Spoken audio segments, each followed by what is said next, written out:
យកដាវបោះតាមប្រឡោះនេះមកបងកាត់ខ្ញុំគាត់ថាបើសិនជាខ្ញុំមកចូលផ្ទះហ្នឹងដាវចូលកខ្ញុំហីគាត់ត្រូវជាអីបងត្រូវជាប្តីអត់បានទេអត់ទេណាច្បាស់ហើយគាត់ថាលុកដាវមកកាប់ដៃគាត់ចាប់ត្រូវទៅនេះតែគាត់នៅគាត់លុកដៃតាមប្រឡោះនេះវាអត់មានកម្លាំងខ្លាំងទេគាត់មកពីរនាក់ជិះមកម៉ូតូជាមួយមីប្អូនថ្ងៃខ្ញុំពាក់អាវខៀវនេះមកសឡុតខ្ញុំនៅមុខហ្នឹងកុំមកខ្ញុំសឡុតវិញណាខ្ញុំសឡុតគ្រៀងខ្លាំងវិញរត់បាត់ជិះរត់បាត់កាមេរ៉ានៅនឹងមានបងអូនខ្ញុំគាត់មកពីកំពង់ឆ្នាំងមកជួបខ្ញុំហ្នឹងចឹងខ្ញុំថាសុំទៅអង្គុយលេងពីគាត់ហ្នឹងតែគាត់គិតថាខ្ញុំអង្គុយមួយប្រុសហ្នឹងគេច្រើនឆ្នាំហើយតែខ្ញុំមិនដែរគិតថាខ្ញុំមកចង់យកមកម្លើកនិយាយទេហ្នឹងហើយខ្ញុំទៅធ្វើការហ្នឹងហើយខ្ញុំធ្វើការក៏មិនមែនថាចង់ដើរលេងក៏ខ្ញុំទៅធ្វើការក៏ខ្ញុំគិតថាខ្ញុំមានប្រុសដែរបាទនេះដាវនៅហ្នឹងមកនេះដាវបងដាវមែនទេដាវខ្ញុំយកមកដើម្បីអីការពារខ្លួនមានគ្នាវាពីរនាក់មកទៀតមកសឡុតខ្ញុំបាទតែសារព័ត៌មានអត់មានជីវៈមកបដោទៀតចូលមកបាទកុំតែខ្ញុំស្រែកថាមកដុំនៅមានកាមេរ៉ាកុំឲ្យវាអត់ថយទេបាទខ្ញុំខ្លាចវាវាយខ្ញុំបាទចឹងមានពីម៉ូតូមកបន្ថែមទៀតដើម្បីមកពីអ្នកមើលប្រពន្ធវាយម៉ូតូជិះគ្នាពីរនាក់អញ្ចឹងដាវហ្នឹងបាយទុកការពារខ្លួនទេបងណាខ្លួនទេបាទហើយគាត់ជិះចេញដល់តែខ្ញុំសឡុតខ្លាំងមកជិះចេញទៅបាត់លេងជិះចេញទៅបាត់មក4 5ម៉ូតូទៀតហើយអត់មានប្រាប់ថាខ្លួនឯងជាអ្នកណាបាទមកដល់និយាយសឡុតខ្ញុំយកហ្មងបាទឥឡូវសួរថាអ្នកទាំងអស់គ្នាខ្ញុំម្នាក់ឯងហ្នឹងខ្ញុំទៅទប់គាត់មិនបានគាត់លុកឡាវចេញពីប្រឡោះនេះបាទចេញពីប្រឡោះនេះបានជួយឆែកកាមេរ៉ាបានកាប់លើហ្នឹងតែគាត់ថាគាត់អត់មានកម្លាំងទេព្រោះប្រឡោះហ្នឹងវាទូចហ្នឹងហើយទៅពេលទៅក៏ខ្ញុំជិះម៉ូតូចេញទៅគឺខ្ញុំអត់មានចង់មានបញ្ហាទៀតណាតែប្អូនខ្ញុំគាត់មកប្រូខ្ញុំគាត់ថាបងខ្ញុំមកហ្នឹងអញ្ចឹងណាតែដល់ពេលមកផ្ទុះស្រាយមួយគាត់ហ្នឹងក៏ខ្ញុំអត់ដឹងមានបញ្ហាដែរដឹងមូលហេតុអីទេមានរឿងរ៉ាវបែបណាខ្លះមកដល់ថ្នាក់ហ្នឹងខ្ញុំទៅលេងមួយប្អូនខ្ញុំយើងចេញទៅការខ្ញុំទៅអង្គុយលេងនៅមាត់នៅកោះនារីហ្នឹងត្រូវហើយខ្ញុំទៅគេលេងកោះនារីមួយគាត់ហ្នឹងហើយអង្គុយញ៉ាំស្រាយមួយគាត់តិចតួចហើយគាត់ថាបាច់មកទេហេថ្ងៃចេញទៅក្រៅថ្ងៃទៅចុយមួយអាណាទៅហ្នឹងគាត់ដេញហ្នឹងហើយខ្ញុំថាអូខេខ្ញុំអត់មកទេតែខ្ញុំសុំតែកៅអៅខ្ញុំមិនបានខ្ញុំចេញពីផ្ទះហ្នឹងឯងត្រូវគាត់បោះកៅអៅខ្ញុំចេញក្រៅហើយខ្ញុំមកយកគាត់ដល់ខ្ញុំយកទៀតខ្ញុំរៀបចំមកមុខហ្នឹងឯងទៅខ្ញុំឲ្យគាត់ចេញតាមស្រួលទៅ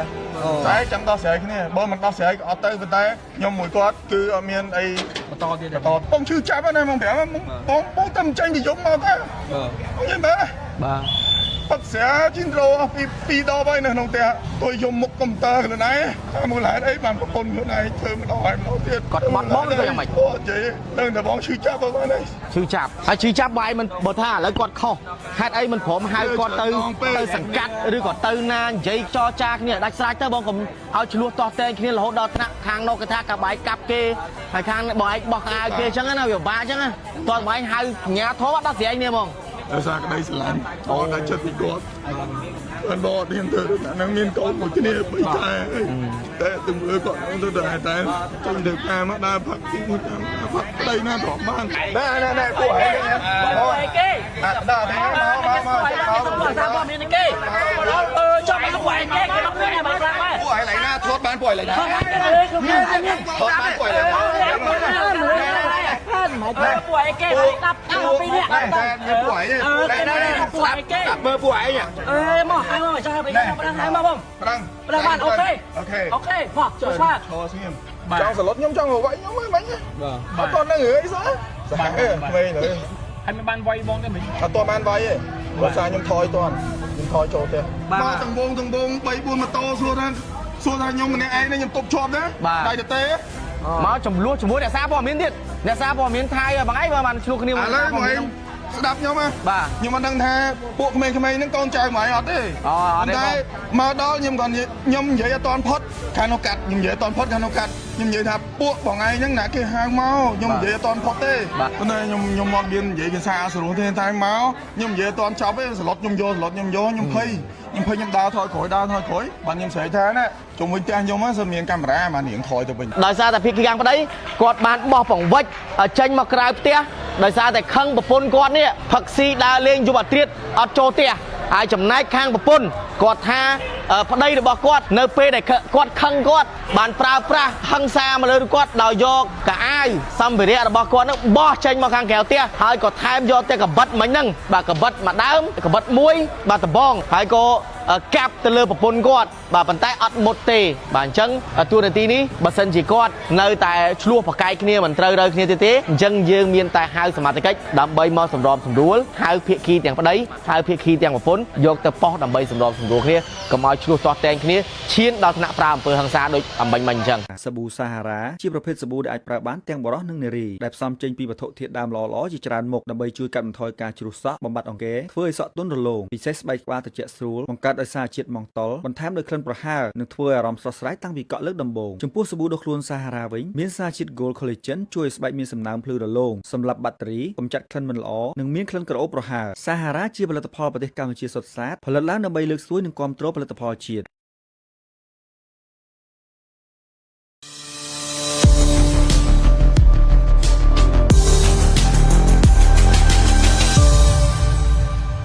គ្រប់នឹងជម្រាបសួរប្រិមត្តទស្សនិកជនដែលនិយមនឹងតាមដានរាល់ការផ្សាយរបស់អង្គភាព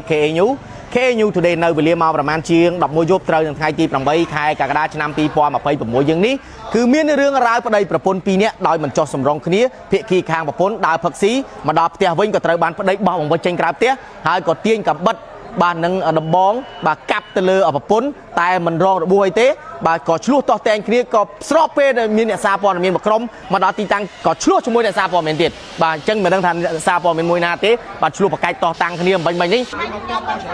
លេខបងប្អូនគាត់ថាគាត់ថាបាច់ឲ្យខ្ញុំមកវិញទេថ្ងៃគាត់ទៅណាគាត់ទៅបាច់មកវិញទេ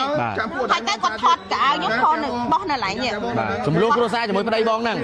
បាទបន្តមកទៀតបងកៅអៅខ្ញុំបោះអីចោលនៅហ្នឹងហើយបងនិយាយបោះក្បាលគាត់ខ្ញុំជិះមកយកឲ្យបានជិះមកយកគាត់យកដាវបោះតាមប្រឡោះនេះមកបងកាប់ខ្ញុំគាត់ថាបើសិនជាខ្ញុំមកចូលផ្ទះហ្នឹងដាវចូលកខ្ញុំអី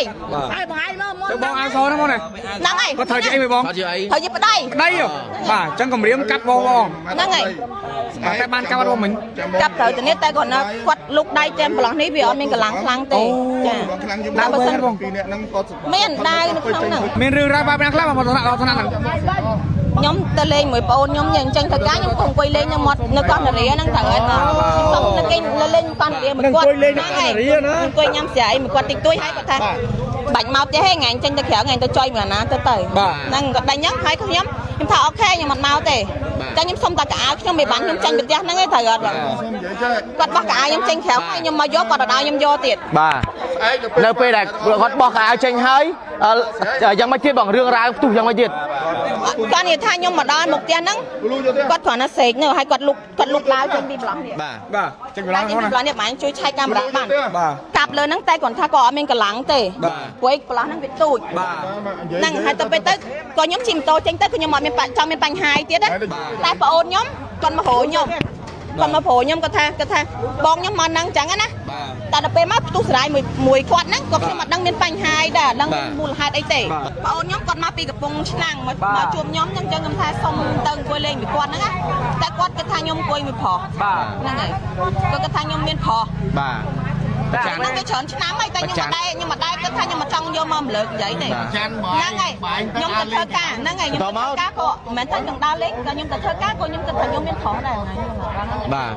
ហើយប្រច័នហើយក៏ខឹងបងឯងបោះប្រវិចចេញហើយជិះដើរកាប់4ខែទៅចាបងកូនតំកើតបានចឹងបងសម្រាប់ថាលេងលះចេញចាក់ចេញហ្មងចាក់ចេញអត់ចូលទេព្រោះសាគេអត់មានចឹងឯថាព្រោះសាគេអត់មាននៅអាញាកដាជាចាស់ទុំទេ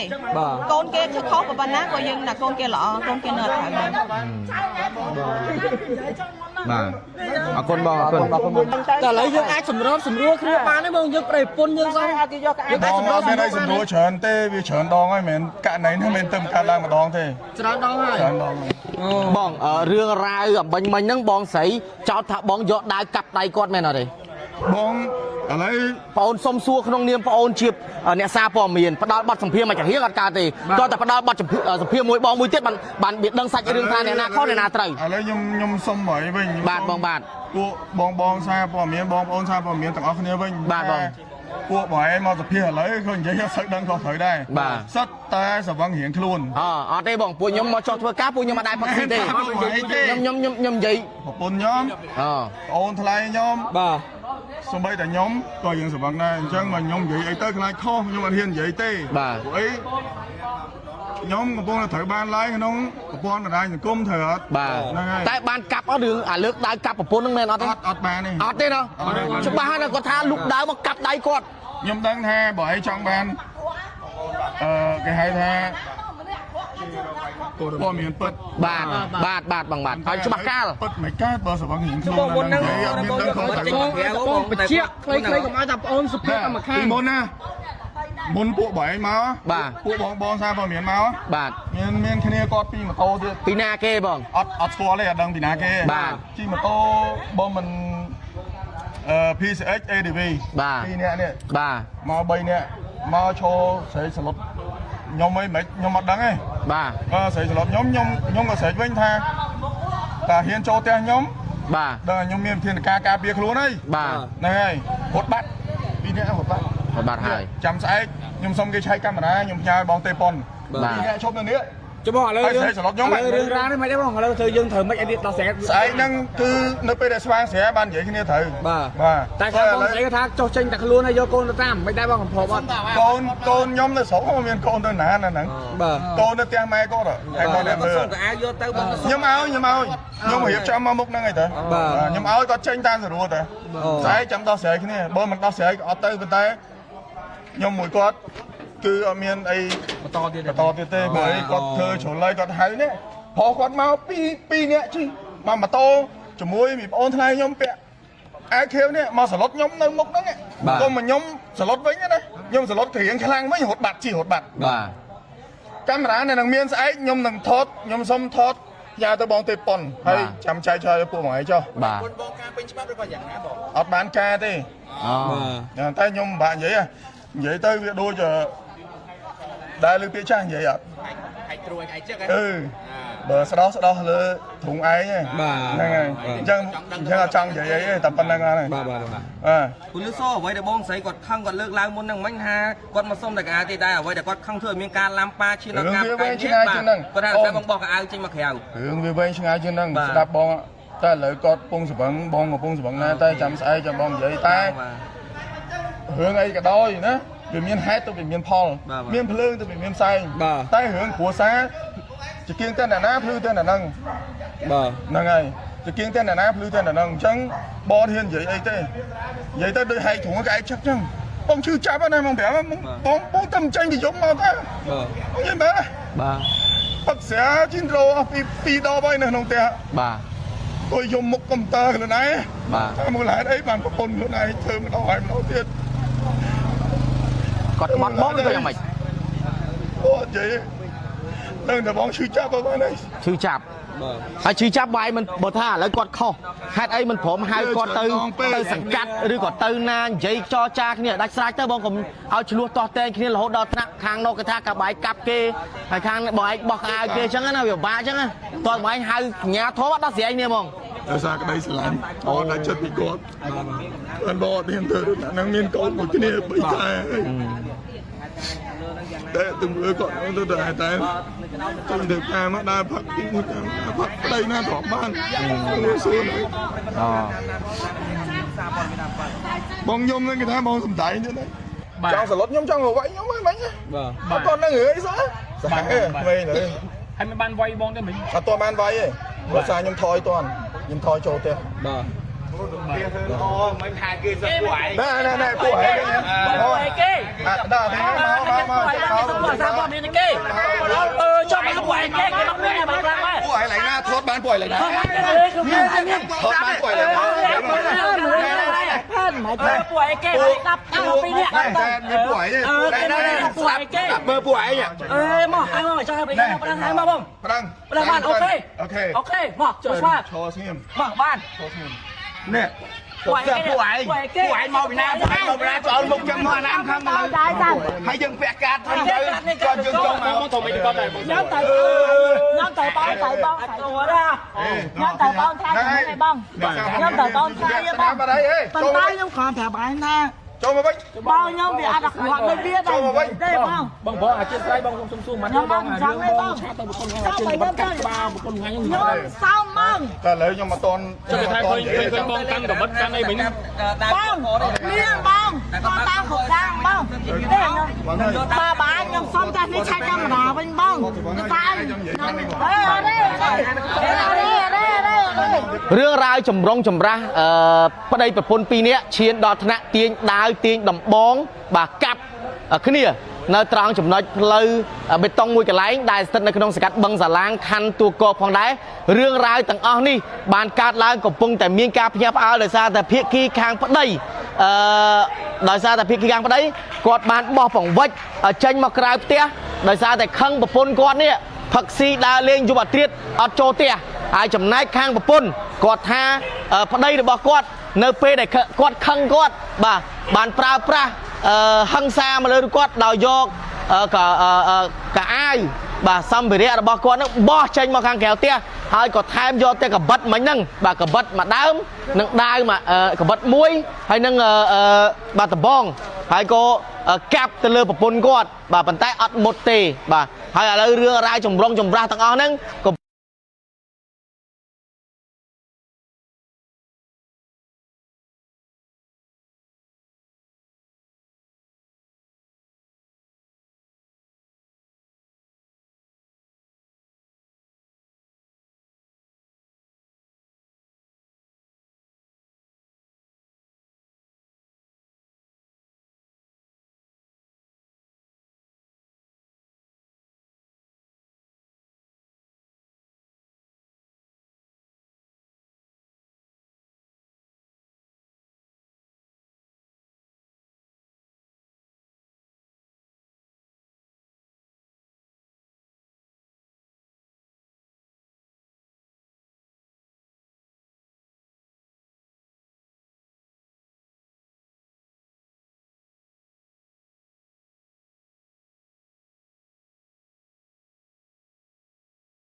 សាប៊ូសាហារ៉ាជាប្រភេទសាប៊ូដែលអាចប្រើបានទាំងបុរសនិងនារីដែលផ្សំចេញពីវត្ថុធាតុដើមល្អៗជាច្រើនមុខដើម្បីជួយកាត់បន្ថយការជ្រុះសក់បំបត្តិអង្គែធ្វើឲ្យសក់ទន់រលោងពិសេសស្បែកក្បាលត្រជាក់ស្រួលបង្កើតដោយសារជាតិម៉ង់តុលបន្ថែមដោយក្លិនប្រហើរនិងធ្វើឲ្យអារម្មណ៍ស្រស់ស្រាយតាំងពីកក់លើកដំបូងចំពោះសាប៊ូដុសខ្លួនសាហារ៉ាវិញមានសារជាតិ Gold Collagen ជួយឲ្យស្បែកមានសំណើមភ្លឺរលោងសម្រាប់បាក់តេរីកម្ចាត់ក្លិនមិនល្អនិងមានក្លិនក្រអូបប្រហើរសាហារ៉ាជាផលិតផលប្រទេសកម្ពុជាសុទ្ធសាធផលិតឡើងដើម្បីលើកស្ទួយនិងគាំទ្រផលិតផលជាតិ